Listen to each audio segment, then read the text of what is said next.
I still don't know why you chose me. Are you sure we can beat them? Only one way to find out. A typical Magic the Gathering player spends $1,899 a year to stay professionally competitive. But you're not typical. You've discovered the award-winning Dreamkeepers comic series, and now it's time to do more than read. Join the action in Skirmish. Each deck's gameplay is calibrated to mirror the personality of the lead character. Combined decks for hundreds of different strategies. 8 character decks come in the deluxe boxed edition of the game, and, available now, the Ruthless expansion deck unlocks Cinter's devious traps and Tinsel's political manipulations.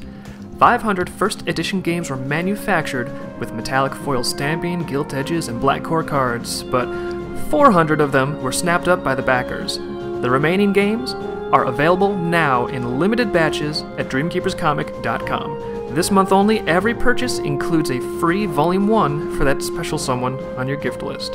Order before Tuesday, November 27th for a guaranteed holiday shipping domestically. Join the fun and win your battles in Skirmish.